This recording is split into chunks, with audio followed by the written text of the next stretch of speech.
పరిశుద్ధ గ్రంథము నుండి యెహోషువ గ్రంథము 1వ అధ్యాయము. యెహోషువ గ్రంథము 1వ అధ్యాయము 9వ వచనము అందరం కలిసి చదువుకుంటాం.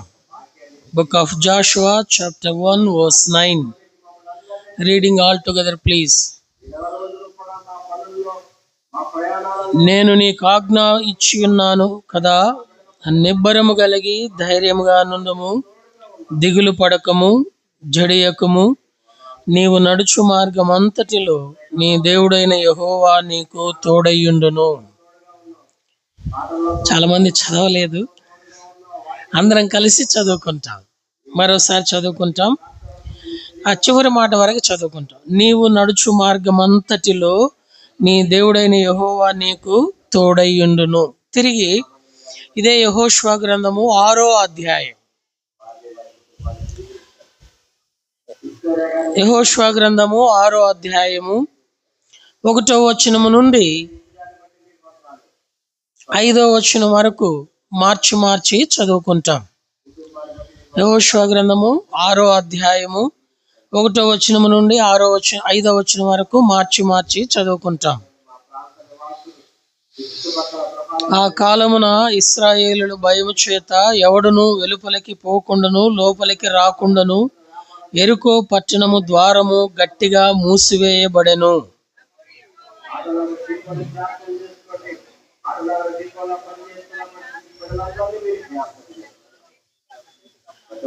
మీరందరూ యుద్ధ సన్నద్ధులై పట్టణమును ఆవరించి ఒకమారు దాని చుట్టూ తిరగవలెను.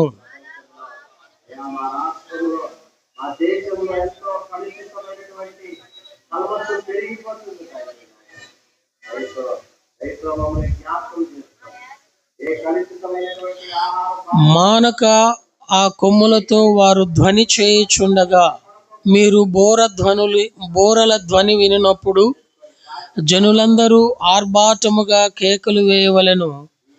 అప్పుడు ఆ పట్టణ ప్రాకారము కూలును గనుక జనులు తమ ఎదుటికి చక్కగా ఎక్కుదురు అనెను. ప్రభు సహాయం కొరకు చిన్న ప్రార్థన చేసుకుంటాం.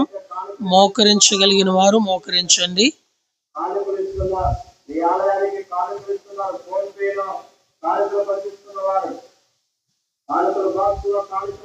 ప్రేమ కలిగిన మా తండ్రి యేసుక్రీస్తు వారి పేరిట స్తోత్రాలు చెల్లిస్తూ ఉన్నాం. మానవ హద్దుబాటులలో కీర్తనల ద్వారా మిమ్మల్ని సన్నుతించడానికి మీరు ఇచ్చిన మీ కృపను బట్టి మిమ్మల్ని స్తుతిస్తూ ఉన్నాం.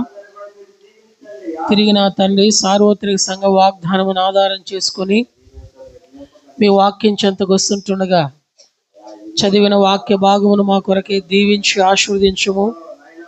ఆరాధన కొరకే కావలసిన కొన్ని పరలోకపు తలంపులు మీరు అనుగ్రహించమని, ప్రతి విధమైన అభ్యంతర ఆటంకములన్నిటినీ తొలగించి తండ్రి ఆత్మస్వరూపైన మిమ్మును ఆత్మతో సత్యముతో ఆరాధించినట్లు సిద్ధపరచమని మీ కృపా దీవెన కోరుకుంటూ రావలసిన వారిని క్షేమంగా తీసుకుని రమ్మని ప్రాధేయపడుచు, దేవా పగటి మేఘస్తంభమును ప్రసాదించమని మీ కనికరమును కోరుకుంటూ యేసుక్రీస్తు వారి పేరిట హృదయపూర్వకంగా స్తుతించి ప్రార్థించి వేడుకుంటున్నాం మా తండ్రి, ఆమేన్.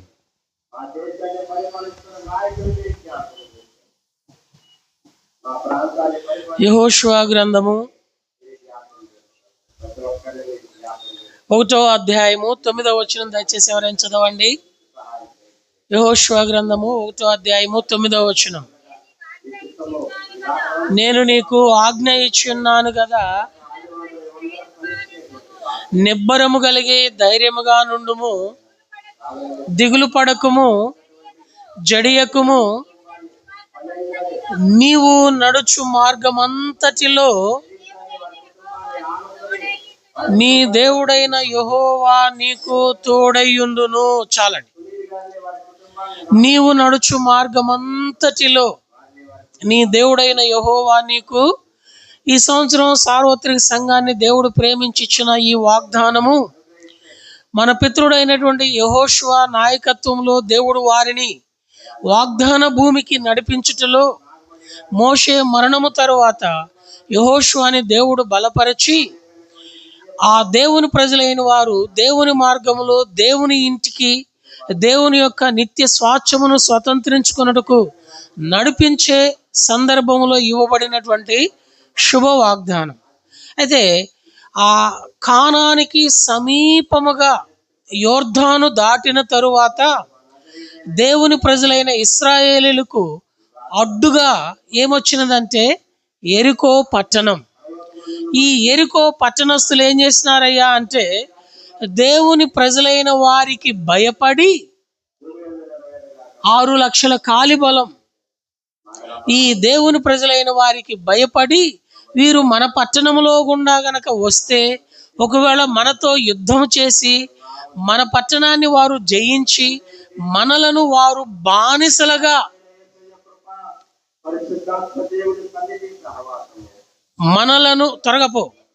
మనలను వారు బానిసలుగా చేసుకొని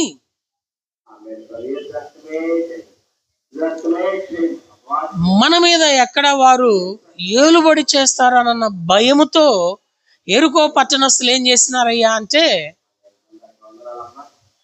వారి తలుపులు మూసేసుకొని ఉన్నారు. మరి ఇప్పుడు దేవుని ప్రజలైన వారు వాగ్దాన భూమిలోనికి వెళ్ళాలా? ఎలా వెళ్ళాలా? అడ్డుగా వారు తలుపులు మూసేశారు. ఇది నేను కూడా అంతే.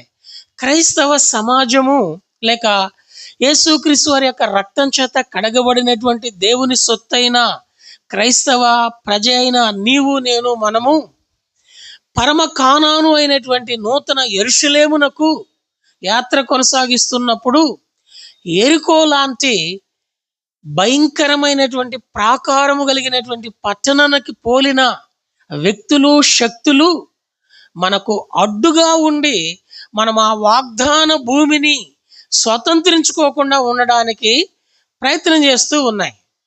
అయితే అటువంటి ఎన్ని అడ్డంకులు ఏర్పడినా దేవుడు మాత్రం తన వాగ్దానం ఇచ్చి నీవు నడుచు మార్గమంతటిలో నీ దేవుడైన యెహోవా నీకు తోడయుండి తన వాగ్దానం ఇచ్చి తన ప్రజలైన ఇశ్రాయేలీయులకు కానానుకి ఎలాగూ చేర్చినాడో ఇది నన్ను కూడా ప్రభు రక్తం చేత కడగబడినటువంటి నిన్ను నన్ను తన సంఘమును తన స్వాచ్ఛమును వారి ఆత్మీయ జీవితంలో వస్తున్న ప్రతి అడ్డును ప్రతి అభ్యంతరమును తన వాగ్దానమును మనకిచ్చి మనము చేరవలసిన ఆ గమ్యస్థానం, మనము చేరవలసిన మన కొరకు సిద్ధపరిచిన స్వాచ్ఛము దాచి ఉంచిన మేలులోనికి దేవుడు తీసుకుని పోవడానికి దేవుడు వాగ్దానం ఇచ్చాడు.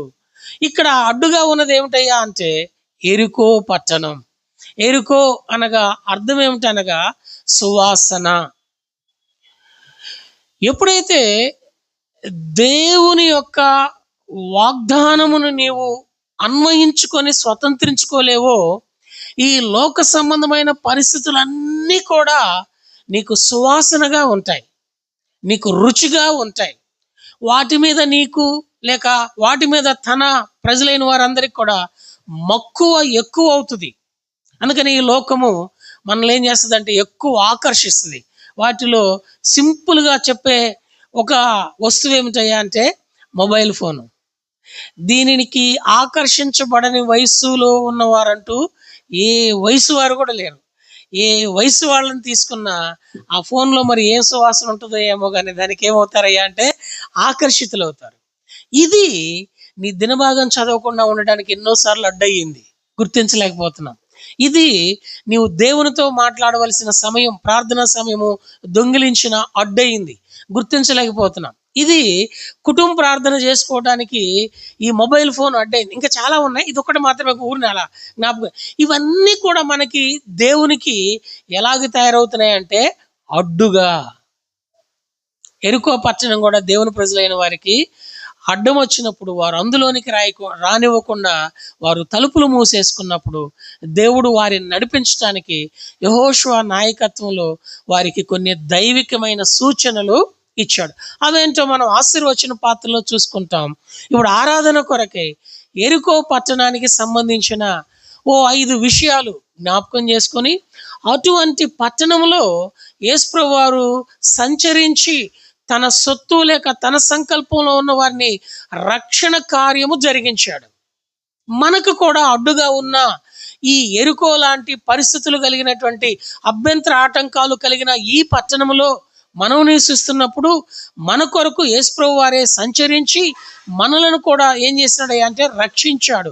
అట్టి రక్షణ పొందిన మనము ఆయన మార్గములో నడిచి ఆయనను ఆరాధించ బద్ధులమై ఉన్నాం. ఎక్కడ సంచరించాడండి?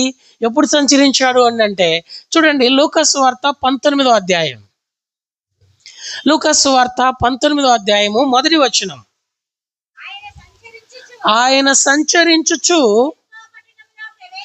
ఎరుకో పట్టణములో ప్రవేశించి, చాలండి. లూకాసు వార్త 19వ అధ్యాయంలో యేసుప్రభు వారు సంచరిస్తూ ఎక్కడికి వచ్చినాడయ్యా అంటే ఎరుకో పట్టణంలోనికి వచ్చినాడు.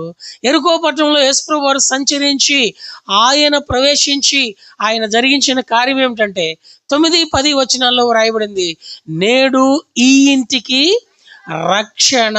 ఎవరి గురించండి? ఎవరి గురించండి? జక్కయ్య. జక్కయ్య అనగా అర్థము నిర్మలుడు. కానీ ఎక్కడున్నాడు అంటే ఎరుకోలో ఉన్నాడు.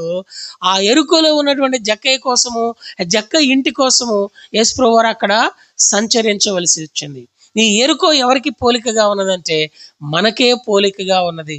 ఎలాగూ 5 విషయాలు జ్ఞాపకం చేసుకుంటాం. ఎరుకో ఎలాంటిది చూడండి. మొదటిది యెహోషువ గ్రంథము 6వ అధ్యాయము 17వ వచనం. Book of Jashuva chapter 6 verse 17. ఈ పట్టణమును దీనిలో ఉన్నది యావత్తును యెహోవా వలన శపింపబడెను. చాలండి. ఎరుకో పట్టణం మొదటిది ఎలాంటిదయ్యా అంటే శపింపబడిన పట్టణం. శపింపబడిన పట్టణం.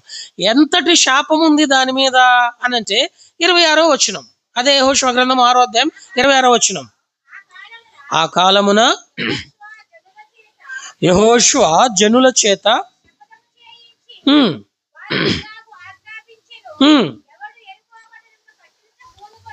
ఎవడు ఎరికో పట్టణమును కట్టించ పూనుకొనునో వాడు యెహోవా దృష్టికి శాపగ్రస్తుడగును. వాడు దాని పునాది వేయగా వాని జ్యేష్ఠ కుమారుడు చచ్చును. దాని తలుపులను నిలువనెత్తగా, ఇది దాని మీద ఉన్న శాపం. ఇది దానికి కలిగిన శాపం. మరి ఇది రుజువైందా లేదా అని చూస్తే చూడండి ఎట్లా రుజువైందంటే దేవుని వాక్యము లేక దేవుని నిబంధన ప్రమాణము ఎంత నమ్మకమైనదంటే మొదటి రాజుల గ్రంథము 16వ అధ్యాయము 34వ వచనంలో ఇహేయేలు ఆ పని చేస్తాడు. మొదటి రాజుల గ్రంథము 16వ అధ్యాయం 34వ వచనం. అతని దినములలో బేతేలీయుడైన ఇహీయేలు చూడండి ఎరుకో పట్టణమును కట్టించెను. అతడు దాని పునాది వేయగా అబీరాము అను అతని జ్యేష్ఠ పుత్రుడు చనిపోయెను.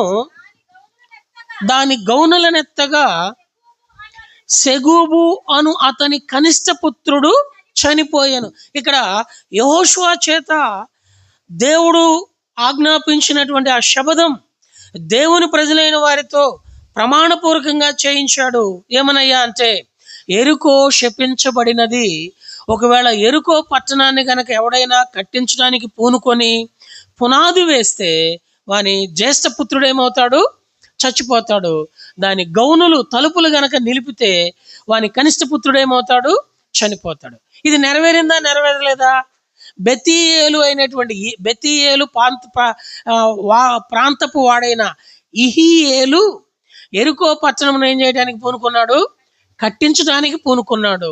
పునాది వేసిన వెంటనే పెద్ద కుమారుడైన అభిరాము జ్యేష్ఠపుత్రుడు చనిపోయినాడు. గౌనులు నెత్తగానే సెగూబు అనే అతని కనిష్ట పుత్రుడు చనిపోయినాడు. కాబట్టి ఎరుకో మొదటిది ఎలాంటిదయ్యా అంటే శపితమైనది. అందుకనే 7వ అధ్యాయంలో కూడా ఏమని చెబుతాడు? మీరు శపించినటువంటి శపితమైన దాని విషయంలో ఇశ్రాయేలీయులు తిరుగుబాటు చేసిరి. చాలండి. దేవుడు యెరికోకు సంబంధించిన ఏది కూడా మీరు తీసుకోవద్దని చెప్తే వారు తిరుగుబాటు చేసి శపితమైన దానిలో నుంచి ఆకాను లాంటి వాడు కొంత తీసుకొని ఏం చేసుకున్నాడు, దాచుకున్నాడు.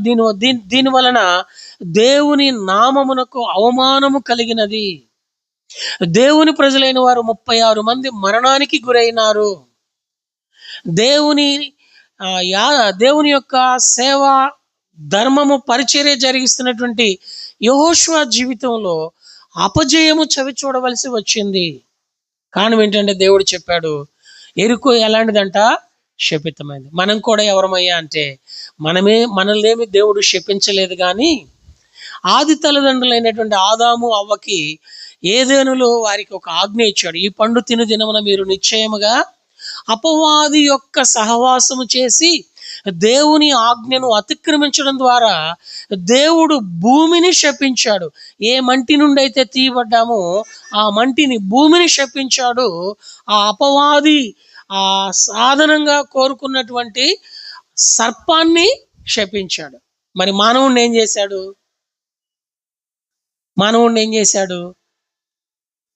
శిక్షించాడు, శపించలా. ఏంటి శిక్ష? నీవు నేలమంటి నుండి తీయబడినావు గనక చెమటోడ్చి నేలను సేద్యం చేసి ఆహారం తింటావు. అంతకుముందు ఎలా తినేవాడు ఆహారం? వాడు కదలండి, ఆదాము ఆ తోటలో ఉంటే దినచర్య తన పని ఏమిటయ్యా అంటే ఏ పండు తినాలనిపిస్తే ఆ పండు కోసుకొని తింటమే. ఇప్పుడు శాపం వచ్చిన తర్వాత ఇప్పుడు తన యొక్క భుక్తి ఏమైంది? ప్రయాసపడవలసి వచ్చింది, చెమటోడ్చవలసి వస్తుంది. అందుకని ఇప్పటికీ భూమి మీద ప్రతి మానవుడు జానెడు పొట్ట నింపుకోవడానికి, 4 వేళ్ళు లోపలికి పోవటానికి ప్రతి మానవుడు ఏం చేయాలండి? చెమటోడ్చాల్సిందే. ఇది శాపము యొక్క ప్రభావం. అలాంటి శపితమైనటువంటి యెరికోలో దేవుడు సంచరించి నిన్నును నీ ఇంటి వారును రక్షించటానికి ఆయన తన సింహాసనాన్ని విడిచి నీ కొరకై నా కొరకై దిగి వచ్చాడు. కాబట్టి యెరికో మొదటిది ఎలాంటిదయ్యా అంటే శపితమైనది. మనము కూడా ఎలాంటి వారమయ్యా అంటే అట్టి శాపగ్రస్తమైనటువంటి శిక్ష కింద పాత్రులుగా చెమటోడ్చవలసిన వారిగా ఉన్నాం. ఇంకా సిస్టర్స్కి అక్కడ అవ్వకి ఏమిచ్చినాడు శిక్ష? నీవు ప్రసవ వేదన పడుదు. అందుకని స్త్రీ ఓ బిడ్డను ప్రసవించింది అంటే పూర్వపు దినాల్లో పెద్దలేమనేవారయ్యా అంటే ఒక బిడ్డకు జన్మనిచ్చింది అంటే ఆ తల్లి పునర్జన్మ అంటే చచ్చి బ్రతికినట్లు. ఓ ఆడకూతురు ఓ బిడ్డను ప్రసవించింది అంటే ఆ ప్రసవ వేదనలో ఆ ఆడకూతురు గురించి చెప్పబడినటువంటి మాట ఏమిటయ్యా అంటే చచ్చి, నువ్వు 4 పిల్లల కంటే 4 సార్లు చచ్చి బ్రతికినట్టు. అంతకుముందు అది లేదు. శపితమైనటువంటి ప్రభావము. అందుకనే పునాది వేస్తేనేమో జ్యేష్ఠ కుమారుడు అభిరాము పోయినాడు, గవిని నిలిపితేనేమో కనిష్ఠ కుమారుడు సెగూబు చనిపోయినాడు. దాని శిక్ష అది, దాని ప్రతిఫలం అది. శపితమైన దాని విషయంలో శాపము యెరికో మీద ఉంది. దాని పునాది వేస్తే ప్రథమ ఫలము కోల్పోవలసి వచ్చింది. శాపము భూమి మీద అపవాది సంబంధం మీద ఉంది. దాని ప్రభావము అపవాదికి అనుసరిస్తున్న వారు ఆ శిక్షను పొందవలసి వచ్చింది, అనుభవించవలసి వచ్చింది. మనము కూడా ఆ శిక్షకు పాత్రలు, అనగా ఆ శాపానికి మనము కూడా గురి కావాల్సి వస్తా ఉన్నాం. అటువంటి మనల్ని ఏం చేసినాడు? గలతీయులకు రాసిన పత్రిక 3వ అధ్యాయము 14వ వచనం. గలతీయులకు రాసిన పత్రిక 3వ అధ్యాయము 14వ వచనం. ఇందును గూర్చి మ్రాను మీద వ్రేలాడిన ప్రతి వాడును శాపగ్రస్తుడని వ్రాయబడి ఉన్నది. ఆ పైన గనక మనం చదివితే మధ్య నుంచి ఆశీర్వచనము యేసు క్రీస్తు ద్వారా అన్యజనులకు కలుగుటకై క్రీస్తు మన కోసము ఏమైనాడండి. కనుక ఏ శాపము యొక్క శిక్ష మనము అనుభవిస్తూ ఉన్నామో ఆ శాపము, ఆ శిక్ష మన మీద లేకుండా ఆయనలో ఉన్న ఆశీర్వాదం మన మీదకి రావడానికి యెరికో పట్టణంలో యేసుప్రభువు వారు ఏం చేయవలసి వచ్చింది? సంచరించవలసి వచ్చింది. ఆ శాపమంతా ఆయన కలువరి శిలువలో భరించాడు. ఆయనలో ఉన్న రక్షణను నీకు నాకు ప్రసాదించాడు. అందుకొరకే మొదటిగా ప్రభువుని స్తుతించబద్ధులం. దేవా, ఆ దినాన యెరికో పట్టణం మాత్రమే కాదు శాపములో ఉన్నది. ఇది నా జీవితం కూడా అట్టి శాపములో ఉన్నవాడని, అటువంటి నా జీవితంలో ఉన్న ఆ శాపమును తీసివేయటానికి నా కొరకై కలువరి శిలువలో వేలాడి నా శాపమును మాను మీద భరించి నీ ఆశీర్వాదం నాకు ఇవ్వటానికి నా కొరకై ఈ లోకానికి దిగి వచ్చి నన్ను రక్షించి నన్ను బట్టి నా ఇంటి వారందరూ కూడా రక్షణ పొందునని ఆ దినాన యెరికోలో సంచరించి ఆ జక్కయ్య కుటుంబాన్ని ఏ రీతిగా రక్షించినావో నన్ను కూడా నా కుటుంబాన్ని కూడా రక్షించే దేవుడుగా నీవు నాకు వాగ్దానం ఇచ్చినందుకు ఏమిచ్చి నీ రుణాన్ని తీర్చగలను. యథార్థ హృదయంతో నా ఈ కొద్ది స్తుతి ఆరాధన నీకే అర్పించి ఆరాధించబద్ధుడను బద్ధురాలనై ఉన్నానని ఆయనను ఆరాధించబద్ధులం. రెండవది చూడండి, ఈ యెరికో ఎలాంటిదయ్యా అంటే 2వ రాజుల గ్రంథము 2వ అధ్యాయము 19-20 వచనాలు. అంతటా ఆ పట్టణపు వారు ఆ పట్టణమున్న చోట రమ్యమైనదియు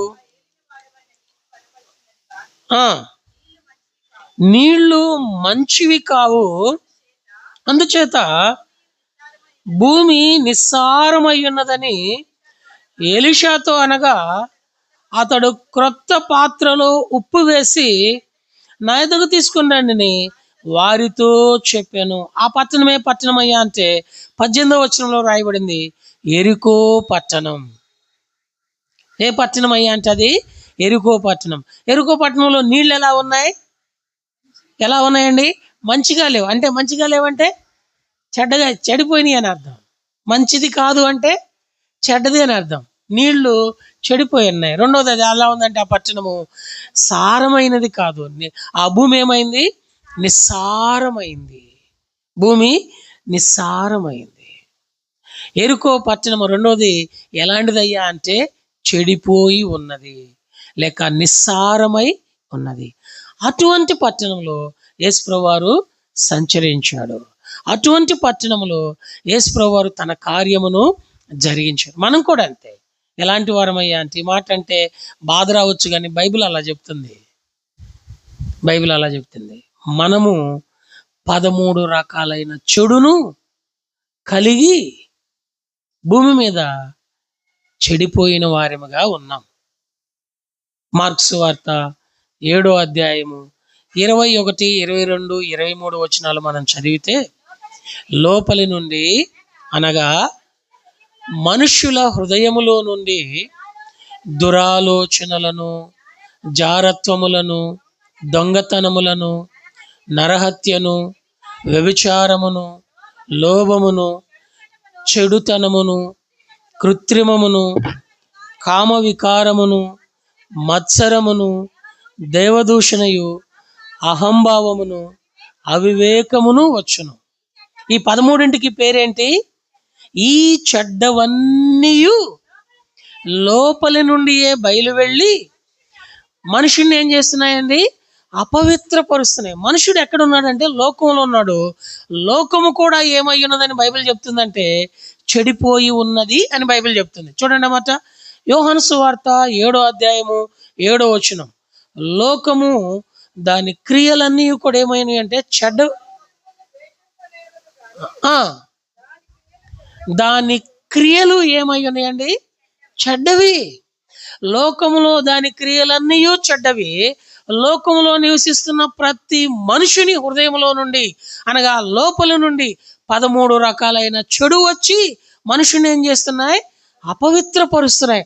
అంటే చెడిపోయిన యెరికోలో యేసుప్రభువు వారు సంచరించి అక్కడ జక్కయ్య ఇంటిని రక్షించినట్లుగా చెడిపోయిన నా హృదయములో యేసుప్రభువు వారి యొక్క శిలువ కార్యము జరిగించి నిన్ను నన్ను ఏం చేసినాడయ్యా అంటే నిస్సారమైన హృదయాన్ని సారవంతమైన భూమిగా ఆ యెరికో పట్టణంలో నీరు ఏమైందయ్యా అంటే చెడ్డది, మంచిది కాదు, మంచినీళ్ళు కాదు, అవి నిస్సారమై ఉన్నది. అయితే యేసుప్రభువు వారు అందులో సంచరించి ఏం చేసినాడు? క్రొత్త పాత్రలో ఉప్పు వేసి దానికి రుచిని తీసుకొచ్చినట్లుగా నీకు నాకు దేవుడు సారాన్ని తీసుకొచ్చాడు. నా చెడిపోయిన హృదయములో తన సిలువ కార్యము జరిగించి నిన్ను నన్ను బాగు చేశాడు. అందుకని మార్క్స్ వార్త 7వ అధ్యాయము 37వ వచనంలో వ్రాయబడింది, ఈయన సమస్తమును బాగుగా చేసి ఉన్నాడు. నా ప్రతి హృదయాంతరంగంలో ఉన్న సమస్తమును కొంచెం బాగు చేసి కొంచెం పాడు చేయడానికి వదిలిపెట్టే దేవుడు కదా ఆయన. ఆయన ఒక వ్యక్తిని బాగు చేశాడు అంటే ఎంతవరకు బాగు చేస్తాడు? పూర్తిగా బాగు చేస్తాడు. ఒక వ్యక్తిని రక్షించాడు అంటే ఎంతవరకు రక్షిస్తాడు? పూర్తిగా రక్షిస్తాడు. ఒక వ్యక్తిని పిలిచాడు అంటే ఎంతవరకు పిలుస్తాడు? పూర్తిగా పిలుస్తాడు. ఒక వ్యక్తితో సహవాసము ఆయన ఉండాలి అనుకున్నాడు అంటే ఎంతవరకు ఉంటాడు? ఆదివారం ఒక్కరోజు ఉండలే కీర్తనం, సోమవారం నుంచి శనివారం వరకు నీ ఇష్టం వచ్చినట్టు ఉండు అని పిలుస్తాడా? అలా సహవాసం కోరతాడా? అలా బాగు చేస్తాడా? చేయడు. ఆయన పూర్తిగా బాగు చేస్తాడు. ఎరికలో ఉన్న నీరంతా చెడిపోయింటే, పాడైపోయింటే ఆ దినాన ఎలీషా ద్వారా ఆ ప్రాంతపు నీరు ఎలాగ బాగు చేశాడో, ఎరికో లాంటి చెడిపోయినటువంటి హృదయము కలిగినటువంటి మానవుని యొక్క హృదయము లోకం యొక్క క్రియలు చెడ్డవై ఉండి అది ఇది కలిసి చెడిపోతా ఉంటే, అందుకని ఆదికాండం 6వ అధ్యాయంలో కూడా దేవుడు భూమి మీద నరుల చెడుతనం ఎలా చూసినాడు? గొప్పది. నరుల యొక్క చెడుతనం భూమి మీద ఏమైపోయిందయ్యా అంటే గొప్పదైపోయింది, ఎక్కువైపోయింది. వారి హృదయాలోచన కేవలము చెడ్డది. ఎరికో కూడా రెండోది ఎలాంటి లక్షణం అయ్యా అంటే చెడిపోయినది. ఇటువంటి చెడిపోయినటువంటి ఎరుకోను దేవుడు సంచరించి రక్షించి ఆ కుటుంబం అంతటినీ రక్షణలోనికి తెచ్చినట్లుగా ప్రభు అయిన దేవుడు ఎరుకో లాంటి నిన్ను నన్ను కూడా చెడిపోయిన పాడైపోయిన దానిని బాగు చేసి నిన్ను బట్టి నీ ఇంటి వారందరిని కూడా రక్షణలోనికి తెచ్చేవాడు. అందుకొరకే రెండోదిగా మనం ఆయనను స్తుతించబద్దులు. మొదటిది ఎరుకో ఎలాంటిదండి? శపితమైనది, శాపము యొక్క శిక్షను భరిస్తూ ఉంది. రెండవది ఎరుకో ఎలాంటిదండి? చెడిపోయినది, నిస్సారమైనది. ఆ చెడిపోయిన నిస్సారమైన దాన్ని దేవుడు బాగు చేసి రక్షించేవాడిగా ఉంటున్నాడు. మూడోది చూడండి, ఎరుకో ఎలాంటిదయ్యా అంటే యెహోషువ గ్రంథము 6వ అధ్యాయము 24వ వచనం. యెహోషువ గ్రంథము 6వ అధ్యాయము 24. అప్పుడు వారు ఆ పట్టణమును దానిలోని సమస్తమును అగ్ని చేత కాల్చివేసిరి. చాలండి. మూడవది ఎరికో ఎలాంటిదయ్యా అంటే అగ్ని చేత కాల్చివేయబడిన పట్టణం. అగ్ని చేత కాల్చివేయబడినటువంటి పరిస్థితి ఏం జ్ఞాపకం చేస్తుంది అంటే దేవుని ఉగ్రతను జ్ఞాపకం చేస్తుంది. ఉదాహరణకి ఆదికాండము 18వ అధ్యాయంలో సొదొమ గొమొర్రాల మీద దేవునికి ఏముంది? ప్రేమ ఉందా? ఉగ్రత ఉందా? ఉగ్రత ఉంది. అందుకని ఆ పట్టణాన్ని ఏం చేసినాడు అంటే పైనుంచి అగ్నిని తీసుకొచ్చి దహించి వేశాడు, కాల్చివేశాడు. ఎరికో మూడవది ఎలాంటిది అంటే దైవోగ్రతకు గురి అయినటువంటి పట్టణం. మనం కూడా ఎవరమయ్యా అంటే దేవుని ఉగ్రతకు గురి కావలసిన వారమే. మన మీదకి ఎట్లా వస్తుంది దేవుని ఉగ్రత? మనమెందుకు దేవుని ఉగ్రతకు గురి కావలసిన వారము అని మనకు ఆలోచన వచ్చినప్పుడు దేవుని వాక్యం చక్కగా జవాబిస్తుంది. చూడండి, ఎఫెసీయులకు రాసిన పత్రిక 2వ అధ్యాయం. ఎఫెసీయులకు రాసిన పత్రిక 2వ అధ్యాయము 2-3 వచనాలు. మీరు వాటిని చేయుచు వాయుమండల సంబంధమైన అధిపతిని అనగా అవిధేయులైన వారిని ఇప్పుడు ప్రేరేపించు శక్తికి అధిపతిని అనుసరించి ఈ ప్రపంచ ధర్మము చొప్పున మునుపు నడుచుకుంటిరి. వారితో కలిసి మనమందరమును శరీరము యొక్కయు మనసు యొక్కయు కోరికలను నెరవేర్చుకొనుచు మన శరీర ఆశలను అనుసరించి మునుపు ప్రవర్తించుచు కడమ వారిమి వలనే స్వభావ సిద్ధముగా దైవోగ్రతకు మనం ఎవరమయ్యా అంటే దేవుని ఉగ్రతకు పాత్రులు కావలసిన వారం, లేక దైవోగ్రతకు పాత్రులమైన వారం. ఎట్లా వస్తుంది దైవోగ్రత అయ్యా అంటే, వారితో కలిసినప్పుడు. ఎవరితో కలిసినప్పుడు? లోకము యొక్క పోకడతో కలిసినప్పుడు. మన శరీరం యొక్క, మనసు యొక్క కోరిక నెరవేర్చుకోవటం తప్పులేదు కానీ, అయితే వారితో కలిసి శరీరం యొక్క, మనసు యొక్క కోరికను గనక నెరవేర్చుకుంటే మనము దైవోగ్రతకు గురి కావలసిన వారం, పాత్రలం కావలసిన. లోకానుసారమైన పద్ధతిలో మన శరీరం యొక్క, మనసు యొక్క కోరికను నెరవేర్చుకుంటే దేవుని ఉగ్రతకు గురి కావలసిన వారం. ఎరికో కూడా ఎలాంటిదయ్యా అంటే, దేవుని ఉగ్రతకు గురి కావలసిన పట్టణం. పైనుంచి దేవుడు అగ్ని చేత కాల్చివేయటానికి. ఇంకా దేవుని ఉగ్రత ఎలా వస్తుంది? ఇది మనకి కొంచెం అర్థం చేసుకోవడానికి డ్రైగా ఉన్న వర్డ్స్. సులభమైన పద్ధతిలో మనం, లేక సులభమైన విధానంలో మనం గ్రహించాలి అంటే, యోహాను సువార్త 3వ అధ్యాయం, యోహాను సువార్త 3వ అధ్యాయము 36వ వచనం. కుమారుని యందు విశ్వాసముంచువాడే నిత్య జీవము గలవాడు, కుమారునికి విధేయుడు కానివాడు జీవము చూడడు గాని దేవుని ఉగ్రత వాని మీద నిలిచి. ఇదేనా యేసుక్రీస్తు వారి మీద ఎన్ని రకాలైన ట్రోల్స్ అంటే సోషల్ మీడియాలో. యేసుక్రీస్తు వారి మీద రకరకాలైన వాదులతో, నెపములతో మానవుడు విచ్చలవిడిగా వ్యవహరిస్తా ఉన్నాడు. బైబిల్ చెప్తుంది, ఎవరైతే కుమారుడైన యేసుక్రీస్తు వారికి విధేయత చూపడో. ఒక రకమైన ఉగ్రత ఏమో వెలుపటి ఉన్నవారు యేసుప్రభు వారికి విధేయత చూపకుండా యేసుప్రభు వారి మీద ట్రోల్స్ చేస్తూ యేసుప్రభు వారిని అవమానకరమైన విధానంలో మాట్లాడుతున్న వారి మీదకి ఉగ్రత నిలిచి ఉంటుంది. సరే, లోపలున్న వారి మీద అపవాది ఏం చేస్తుందయ్యా అంటే, నువ్వు యేసుప్రభుని నమ్మితే నమ్మేవు కానీ, బైబిల్ చదివితే చదివేవు కానీ, మందిరానికి వెళితే వెళ్ళేవు కానీ, ప్రార్థన చేస్తే చేసేవు కానీ, ఆరాధన చేస్తే చేసేవు కానీ, పరలోకం కావాలనుకుంటే అనుకున్నావు కానీ, ఓ పని చేయి, ఈరోజు వద్దు కానీ రేపు చెయ్యి, నేనేం కాదంటలా. నమ్ముకో, నేనేం కాదంటలా. బైబిల్ పట్టుకో, నేనేం కాదంటలా. నీ భక్తి కనపరచు, నేనేం కాదంటలా. అయితే నాదో చిన్న సలహా, నాది కాదు, మళ్ళీ నన్ను అనుకున్నారు. అది ఏం చేస్తాండి, చెయ్యి కానీ రేపు చెయ్యి. ఈరోజు ఏం చేయాలా? దేవునికి అవిధేయులం కావాలా? ఈరోజు దేవుని కుమారుడైన యేసుక్రీస్తు వారి వాక్యానికి అవిశ్వాసం చూపాలా? ఎప్పుడు కూడా అపవాది ఈ క్రీడ లోపల ఉన్న వారితో ఆడుతుంది, బయట ఉన్న వారితో ఆ క్రీడ ఆడుతుంది. కారణం ఏంటయ్యా అంటే, మానవుని మీద దేవుని ఉగ్రత ఉండాలని ఆది నుండి అపవాదికి ఇష్టం. ఎరికో కూడా ఎలాంటిదయ్యా అంటే, దేవుని ఉగ్రతకు గురి అయిన పట్టణం. మనం కూడా ఎలాంటి వారమయ్యా అంటే, దేవుని ఉగ్రతకు గురి అయినటువంటి వారం. అయితే ఇటువంటి దైవోగ్రతకు పాత్రులమైన మనలను దేవుడు ప్రేమించి మన కొరక ఈ లోకానికి వచ్చి మన ఉగ్రత అంతా ఏం చేసినాడంటే ఆయన భరించి మనలను రక్షించాడు. చూడండి అన్నమాట, రోమీయులకు రాసిన పత్రికలో మనం గమనిస్తాం. రోమీయులకు రాసిన పత్రిక 5వ అధ్యాయం, రోమీయులకు రాసిన పత్రిక 5వ అధ్యాయము 9వ వచనం.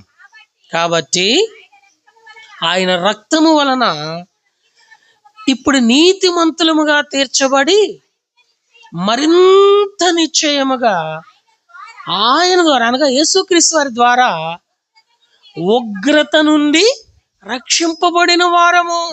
అందుకనే ఎరికోలో యేసుప్రభు వారు సంచరించి అట్టి దైవోగ్రత క్రింద ఉన్నటువంటి జక్కయ్య ఇంటి వారిని ఏం చేసినాడు? రక్షించాడు. ప్రియమైన సోదరి సోదరుడా, ఎరికో పట్టణం 3వది ఎలాంటిదయ్యా అంటే దైవోగ్రతకు గురి అయినటువంటి పట్టణం. 3 విషయాలు చూసాం. మొట్టమొదటి, ఎరికో పట్టణం ఎలాంటిదండి? శపితమైన పట్టణం. మనం కూడా ఎలాంటి వారం అంటే అట్టి శపింపబడిన వారం, అట్టి శాప సంబంధమైన శిక్షను భరిస్తున్నటువంటి. అందుకని అక్కడక్కడ కొంతమంది అంటా ఉంటారు, వారి బాధ భరించలేక నాలాంటి శాపగ్రస్తురాలు, నాలాంటి శాపగ్రస్తుడు పుట్టనే పుట్టకూడదు, ఉండనే ఉండకూడదని వారి కలుగుతున్న బాధను బట్టి వ్యక్తపరుస్తూ ఉంటారు.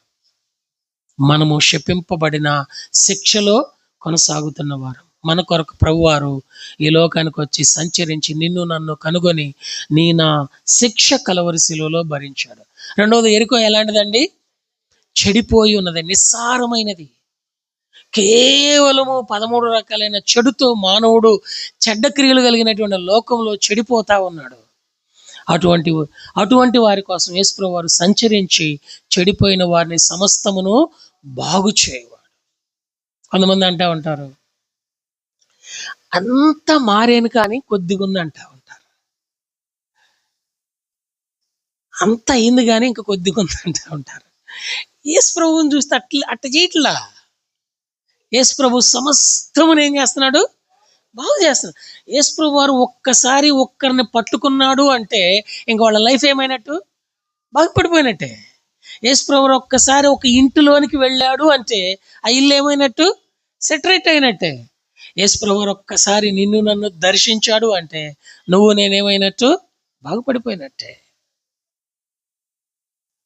ఎరుకో రెండోది పాడైపోయింది లేక చెడిపోయింది, బాగు చేశాడు.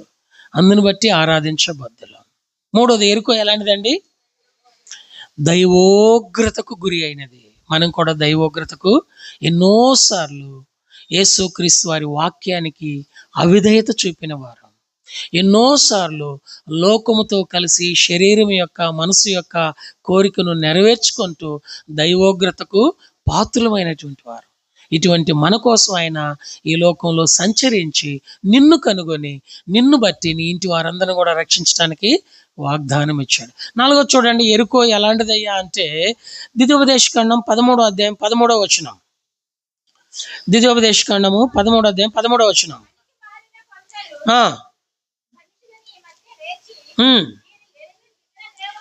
మీరు ఎరుగని ఇతర దేవతలను పూజింతుము రండని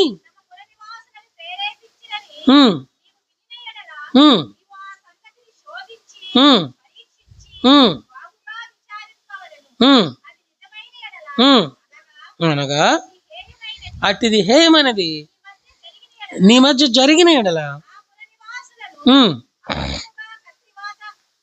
సంహరించి దానిలోనున్న సమస్తమును దాని పశువులను కత్తివాత నిర్మూలము చేయవలెను. దాని కొలసమ్మంతటిని విశాల వీధిలో చేర్చి నీ దేవుడైన యెహోవా పేరిట ఆ పురమును దాని కొలసమ్మంతటిని అగ్నితో బొత్తిగా కాల్చివేయవలెను. అది తిరిగి కట్టబడక ఎల్లప్పుడూ పాడుదిబ్బగా ఉండును.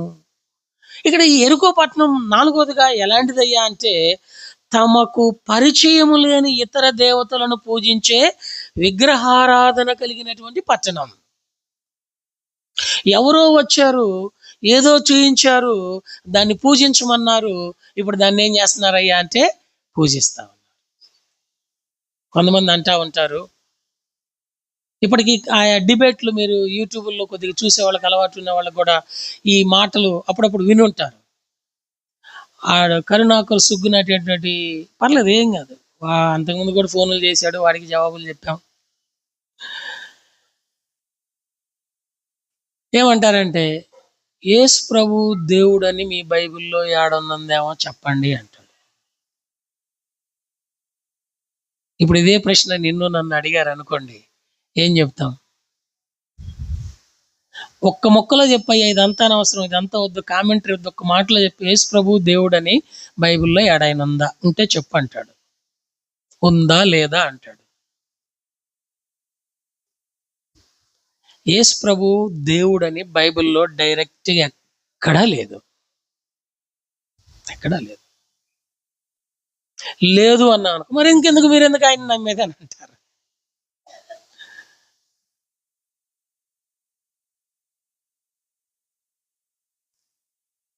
ఈ విధానంలో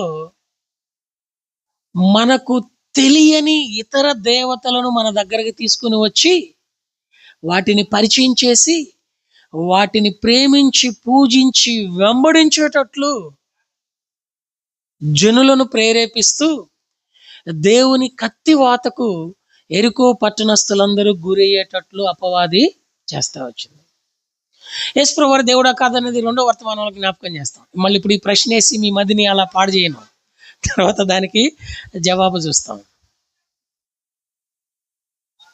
విగ్రహారాధన అయినటువంటిది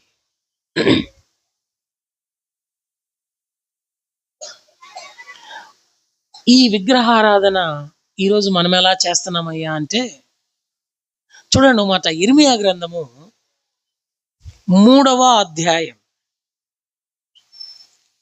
ఇర్మియా గ్రంథము 3వ అధ్యాయము 6వ వచనము చివరి మాట.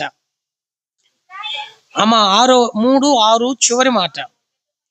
ఆమె ఉన్నతమైన ప్రతి కొండ మీదికిని పచ్చని ప్రతి చెట్టు మీదికిని చెట్టు క్రిందికిని పోవచ్చు, అక్కడ వ్యభిచారము చేయుచున్నది. ఆ తర్వాత 9వ వచనం, రాళ్లతోనూ మొద్దులతోనూ వ్యభిచారము చేసెను, నిర్భయముగా వ్యభిచారము చేసి దేశమును అపవిత్రపరచు. అది అట్లా ఉంచి నిర్గమాకాండం 20వ అధ్యాయం, నిర్గమాకాండము 20వ అధ్యాయం 4వ వచనం, పైన ఆకాశమందే కాని క్రింద భూమి ఎందే కాని భూమి కింద నీళ్ళ ఎందే గాని ఉండు దేని రూపమునైనను విగ్రహమునైనను చేసి కొనకూడదు, వాటికి సాగిల పడకూడదు, వాటికి పూజింపకూడదు. ఏలయనగా నీ దేవుడైన యెహోవానగు నేను రోషము గల దేవుడను. చాలా దేవుడు చెప్పాడు విగ్రహారాధన అనేది ఇర్మియా భక్తుని ద్వారా వ్యభిచారం అని చెప్తున్నాడు. మనము చెట్టు దగ్గరికి వెళ్ళినా, గట్టు దగ్గరికి వెళ్ళినా, పుట్ట దగ్గరికి వెళ్ళినా, రాయి దగ్గరికి వెళ్ళినా, రప్ప దగ్గరికి వెళ్ళినా, భూమి కింద కానీ భూమి మీద కానీ ఆకాశమందున్న కానీ ఏ రూపాన్ని చెక్కుకున్నా మొక్కినా అది విగ్రహారాధన. దీనిని ఏమని పిలుస్తున్నదంటే ఇర్మియా ప్రవక్త ద్వారా లేఖనము వ్యభిచారం. వ్యభిచారం ఇటువంటి స్థితి ఎరుకో. ఇదేనన్నా మనం కూడా భూమి మీద ఎలాంటి వారమయ్యా అంటే అటువంటి విగ్రహారాధికులమే. ఒక్కొక్కరికి ఒకరికేమో చెట్టు ఉంటుంది, ఒకరికేమో రాయి ఉంటుంది, ఒకరికేమో పొట్టు ఉంటుంది, ఒకరికేమో మొబైల్ ఉంటుంది, ఒకరికేమో ఫేస్బుక్ ఉంటుంది, ఒకరికేమో నెట్ ఉంటుంది. ఎవరి అభిప్రాయం వాళ్ళది. ఒక్కొక్కరు ఒక్కొక్క అభిప్రాయంలో ఏమైపోయినారయ్యా అంటే విగ్రహారాధికులుగా అయిపోయినారు. అది ఎరుకో. విగ్రహారాధనతో కూడినది ఏమిటయ్యా అంటే ఎరుకో. ఆ ఎరుకోలో యేసుప్రభువు వారు సంచరించడానికి ఇష్టపడ్డాడు. సంచరించి నిన్ను కనుగొని పరామర్శించి రక్షించి నిన్ను బట్టి నీ ఇంటి వారందరిని కూడా రక్షించుటకు వాగ్దానం ఇచ్చి ఆ వాగ్దానాన్ని జ్ఞాపకం చేస్తున్నాడు. నీవు నడుచు మార్గం అంతటిలో నీ దేవుడైన యెహోవా నీకు తోడుగా. నీ వెళ్ళే మార్గంలో ఎరుకో వస్తుంది. ఆ ఎరుకో ఎలాంటిదయ్యా అంటే మొదటిది శపితమైనది, రెండవది చెడిపోయినది లేక పాడైపోయినది, మూడవది ఎలాంటిదండి దేవుని ఉగ్రతకు గురైనది, నాలుగవది ఎలాంటిదండి విగ్రహారాధనతో కూడింది. ఆఖరిది ఐదో చూడండి, ఎరుకోలో 5 రకాలైన ప్రజలు లేక ఎరుకోలో రకరకాలైన ప్రజలు కనబడతా ఉంటారు. వీళ్ళలో ముఖ్యంగా 5 రకాలు మనం గుర్తించవచ్చు. చూడండి, మొదటిది లూకాసు వార్త 19వ అధ్యాయం 7వ వచనం. లూకాసు వార్త 19వ అధ్యాయము 7వ వచనం. పాపి అయిన మనుషుని యొద్ద ఎరుకోలో సంచరిస్తున్నప్పుడు ఎవరింటికి వెళ్ళాడంటే యేసుప్రభువు వారు పాపి అయిన మనుషుని యొద్ద. ఆయన పేరు జక్కయ్యే, కానీ ఆ ఊర్లో ఆయనకున్నటువంటి మంచి పేరు, ముద్దు పేరు ఏం పేరు? పాపి. అంటే ఎరుకోలో ఎవరున్నారు? పాపులు ఉన్నారు. మనం ఎవరమయ్యా అంటే బైబిల్ చెప్తుంది ఏ భేదమును లేదు, అందరూ పాపము చేసి. రెండోది చూడండి, ఎరుకోలో ఎవరున్నారు? లూకా సువార్త 10వ అధ్యాయం 30వ వచనం. లూకా సువార్త 10వ అధ్యాయం 30వ వచనం. అందుకు యేసు ఇట్లా, నేను ఒక మనుషుడు యెరూషలేము నుండి ఎరుకో పట్టణముకు దిగి వెళ్ళుచు దొంగల చేతిలో చిక్కిన. ఇప్పుడు ఎరుకోలో ఎలాంటి ప్రజలు ఉన్నారు? రెండోది దొంగలు. మనం ఎవరు చెప్పరేంటండి? మనం ఎవరో మనం గుర్తు లేకపోతే, నేను స్టువర్ట్పురంలో సేవ చేసినప్పుడు వాళ్ళు చెప్పారు, స్టువర్ట్పురం అనగానే భారతదేశం కాదు, ప్రపంచవ్యాప్తంగా ఒక పేరు ఏం గుర్తొస్తుందంటే, ఇంటర్నేషనల్ దొంగలు ఉంటారని పేరు గుర్తొస్తుంది. వాళ్ళు చెప్పిన మాటల్లో ఒక మాట ప్రతిరోజు చెవులో గింగురం అంటా ఉంటుంది. వాళ్ళు ఏం చేస్తారంటే, నేను కొత్తగా అక్కడికి సేవకి వెళ్ళినప్పుడు ఒక 30 మంది వరకు వచ్చారు. వచ్చి, పాస్టర్ గారు ప్రార్థన చేయండి, క్యాంపుకి వెళ్ళాలి అన్నారు. నేను అనుకున్నాను, అంతకుముందు నేను కూడా జాబ్ చేశాను కనుక మార్కెటింగ్ ఫీల్డ్ మేనేజర్గా చేశాను అగ్రికల్చర్ డిపార్ట్మెంట్లో.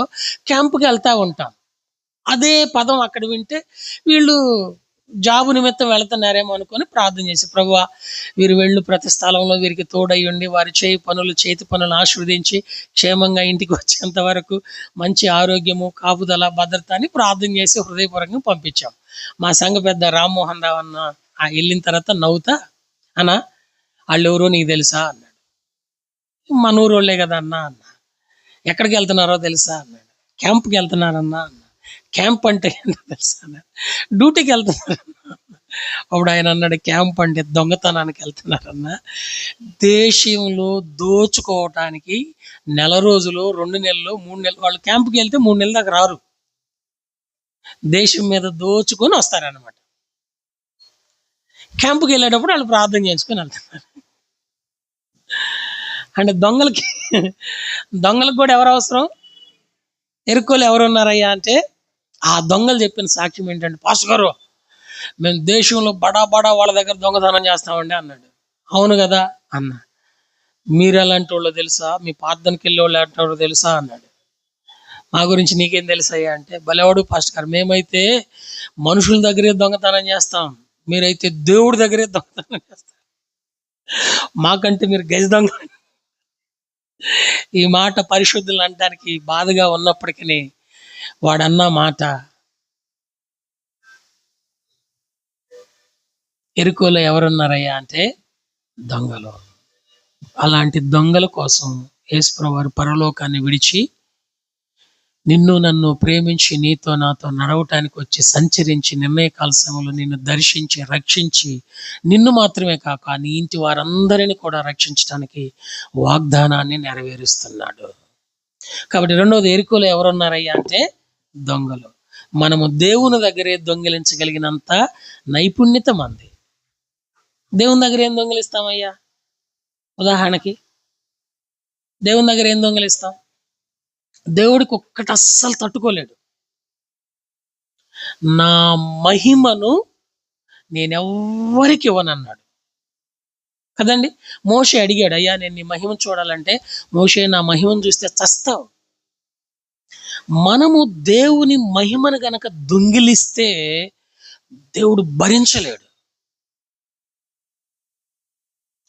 దేవుని మహిమను దొంగిలించేటువంటి వాడు ఇంకా చాలా ఉన్నాయి. ఉదాహరణకు అదొక్కటి మాత్రమే చెప్తా ఉన్నాను. ఎరుకోలో దొంగలు ఉన్నారు. ఆ ఎరుకో ఎవరయ్యా అంటే నువ్వు నేను మనమే. మూడోది, ఎరుకోలో ఎలాంటి వారు ఉన్నారు చూడండి. మార్క్స్ వార్త 10వ అధ్యాయము 46వ వచనం.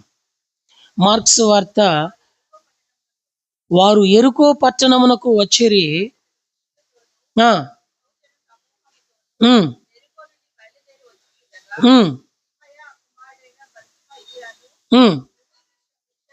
గ్రుడ్డి భిక్షగాడు త్రో ప్రక్కన కూర్చుండేను. చాలండి. మూడోది, ఎరుకోలో ఎవరున్నారండి? ఎలాంటి రకమైన ప్రజలు ఉన్నారు? మొదటిది, పాపం చేసే ప్రజలు ఉన్నారు. రెండవది, దొంగిలించే ప్రజలు ఉన్నారు. మూడోది, ఎలాంటి ప్రజలు ఉన్నారండి? గుడ్డివారు. మనం కూడా ఎవరమయ్యా అంటే మనం కూడా గుడ్డోళ్ళమే. ఈ యుగ సంబంధమైనటువంటి దేవత వారి మనోనేత్రాలకి గ్రుడ్డితనం కలుగు చేస్తా ఉంది. కన్నులుండి చూడలేని అక్కడ ఇంకో సందర్భంలో యేసుప్రభువు వెళతా ఉంటుంటే గుడ్డివాడైనటువంటి వాడు ఏమని కేకేస్తాడంటే, నజరేయుడైన దావీదు కుమారుడైన నజరేయుడైన యేసు అని కేకేస్తాడు. అక్కడ పక్కనున్న శిష్యులు ఏమంటారు, రేయ్ ఈయన దావీదు కుమారుడు కాదురా, వడ్లవాని కుమారుడురా, యేసేపు కుమారుడురా, మరీ కుమారుడురా అంటున్నాడు. ఆయనేమో గుడ్డోడయ్యుండి దావీదు కుమారుడైన యేసు అని గుర్తెరిగాడు. వీళ్ళేమో కన్నులుండి రొట్టెలు తింటా వెంబడిస్తా ఈయన ఎవరు కుమారుడు అంటున్నారు, వడ్లవాని కుమారుడురా, మరీ కుమారుడురా, యేసు కుమారుడురా అంటున్నాడు. కన్నులుండి చూడలేనటువంటి వారం మనం. ఎరికోలో ఎలాంటి ప్రజలు ఉన్నారయ్యా అంటే గుడ్డివారు. ఆ తర్వాత ఎరికోలో 4వది ఎలాంటి రకమైన ప్రజలు ఉన్నారంటే, యెహోషువ గ్రంథం 2వ అధ్యాయంలో ఓ విశ్వాస వీర నారీమణి, ఆమె బ్యాక్గ్రౌండ్ 2వ అధ్యాయంలో ఉంటుంది. ఎక్కడయ్యా అంటే ఎరికో. చూడండి అన్నమాట, యెహోషువ గ్రంథం 2వ అధ్యాయం. యెహోషువ గ్రంథం 2వ అధ్యాయం మొదటి వచనం.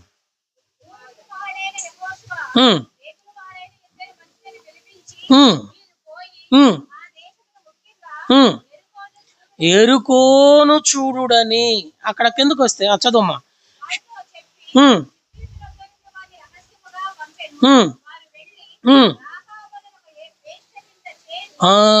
రాహాబు అను ఒక వేశ్య వెంట ఎరుకోలో ఎవరున్నారయ్యా అంటే వేశ్యలు ఉన్నారు. ఇందాక మనం గుర్తు చేసుకున్నాం కదా, ఇర్మీయా గ్రంథం 3వ అధ్యాయం 6వ వచనంలో 9వ వచనంలో, రాళ్లకి రప్పలకి మొక్కుడు కూడా దేనికి పోలికయ్యా అంటే వ్యభిచారం. ఆ తర్వాత 5వది ఎరుకోలో ఎవరున్నారయ్యా అంటే చూడండి, పరిశుద్ధ గ్రంథంలో హెబ్రీలకు రాసిన పత్రిక 11వ అధ్యాయము 31వ వచనం. హెబ్రీలకు రాసిన పత్రిక 11వ అధ్యాయము 31వ వచనం.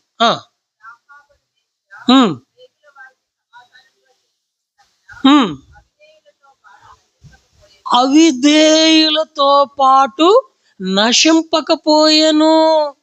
కాబట్టి ఎరికోలో 5వదిగా ఎలాంటి రకమైన ప్రజలు ఉన్నారండి, అవిధేయులైన వారు ఉన్నారు. మనం కూడా ఎన్నో పర్యాయాలు అవిధేయులం. దేవునికి, దేవుని వాక్యానికి, దేవుని సంఘానికి, దేవుడిచ్చిన తల్లిదండ్రులకి, దైవ నియమానికి, దైవ సంకల్పానికి అవిధేయులం. ఎరికోలో ప్రజలు అలాంటి రకమైన ప్రజలు ఉన్నారు. అటువంటి ప్రజలైన వారి కోసం యేసుప్రభువు వారు సంచరించడానికి వచ్చి వారిని కనుగొని వారిని పరామర్శించి వారిని రక్షించి వారితో కూడా ఆయన నడిచి ఆయన వారి కొరకై సిద్ధపరిచినటువంటి వాగ్దాన భూమిని చేర్చడానికి దానిని జయించాడు. జయ జీవితం వారికి ఇవ్వటానికి దేవుడు వారితో కూడా ఉన్నాడు. మనల్ని కూడా దేవుడు ఈ సంవత్సరం సార్వత్రిక సంఘ వాగ్దానం ద్వారా మన ఆత్మీయ జీవిత యాత్రలో చేరవలసిన గమ్యస్థానానికి అడ్డుగా వచ్చిన పట్టణం ఏమిటయ్యా అంటే ఎరికో. ఎరికో గురించి 5 సంగతులు చూసాం. మొట్టమొదటి ఎరికో ఎలాంటిదండి, శపితమైనది. మన జీవితం కూడా శపితమైన వారమై శాపము యొక్క శిక్షను భరిస్తూ నెమ్మది లేకుండా జీవిస్తున్నాం. 2వది ఎరికో ఎలాంటిదండి, ఏమండి, చెడిపోయినది లేక పాడైపోయినది, నిస్సారమైనది. అటువంటి యేసుప్రభువు వారి ద్వారా బాగు చేయబడినాము. 3వది ఎరికో ఎలాంటిదండి, దైవోగ్రతకు పాత్రులమైనటువంటిది ఎరుకో. మనము కూడా కాల్చబడవలసి దైవోగ్రతకు గురి కావలసిన వారం. అయితే దేవుడు నిన్ను నన్ను కనికరించి మన ఉగ్రత ఆయన భరించి ఆయన ఉచితంగా మనలను రక్షించును. 4వది ఎరుకో ఎలాంటిదండి, విగ్రహారాధనతో తమకు ఎరుగని వాటిని పూజించే వాటిలో ఈ దినాన్ని కూడా మనము కూడా విగ్రహారాధన, దేవుని స్థానం మరి దేనికి ఇచ్చినది మన జీవితంలో విగ్రహారాధనే. ఆఖరిది 5వది ఎరుకోలో 5 రకాలైన ప్రజలు ఉన్నారు. మొదటి రకం ఎవరు, పాపులు ఉన్నారు. మనం కూడా జన్మతః పాపులం. 2వది ఎరుకోలో ఎవరున్నారండి, దొంగలు ఉన్నారు. మనం కూడా దేవుని మహిమను దొంగిలించేవారం. 3వది ఎరుకోలో ఎవరున్నారండి, గుడ్డివారు ఉన్నారు. మనం కూడా ఎన్నో పర్యాయాలు చదువుతాము, చూస్తాము, వింటాము కానీ గ్రహించలేని, చూడలేని కనులు కలిగిన గుడ్డివారం. 4వది ఎలాంటి వారు ఉన్నారండి, వేశ్యలు. మనము కూడా విగ్రహాలకు మొక్కుతూ అటువంటి వ్యభిచారంలో ఉన్నటువంటి వారు. 5వది ఎరుకోలో ఎవరున్నారయ్యా అంటే అవిధేయులు. మనం కూడా అవిధేయులు. ఇటువంటి 5 రకాలైన ప్రజలు కలిగినటువంటి ఎరుకోను దేవుడు సంచరించడానికి ఏ పట్టణాన్ని విడిచిపెట్టాడు,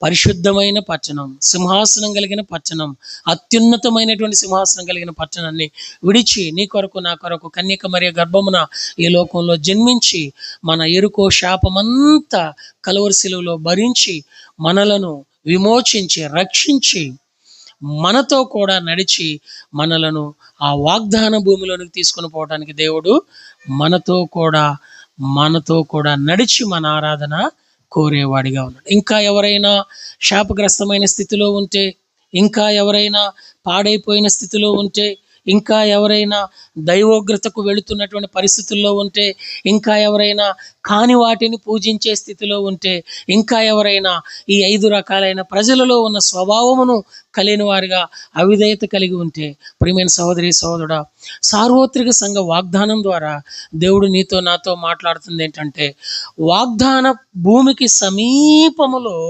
ఎరికో అడ్డొచ్చింది, దానిని జయించటానికి దేవుడు వారితో కూడా తోడయ్యుండి వారు వెళ్ళు మార్గం అంతటిలో దేవుడు వారికి ఏమిస్తున్నాడు? విజయాన్ని ఇస్తున్నాడు. ఇట్టి ఆత్మ సంబంధమైనటువంటి విజయం నీవు నేను గమ్యస్తే చేరే వరకు యేసుప్రభువు వారు మన పక్షంగా వాగ్దానం నెరవేరుస్తున్నందుకు ఆ ఎరుకో పట్టణం ఎవరో కాదు ప్రభువా, నేనే. అట్టి స్థితి నుంచి నన్ను విమోచించి నిత్యత్వం కొరకు నీ వాగ్దానం ఇచ్చి నన్ను నడిపిస్తున్నందుకు ఏమిచ్చి నీ రుణాన్ని తీర్చగలనని మనం ఆయన్ను ఆరాధించ బద్దులమై ఉన్నాం. ఈ సమయంలో అందరం లేచి నిలబడి ఓ పాట పాడుకుంటాము. పాటలు పాడే బ్రదర్స్ రండి. ఆ తర్వాత క్లుప్తంగా ఆరాధన చేసుకుంటాం. భజింపరండి ప్రభు యేసుని అనే పాట పాడుకుంటాం. రండి.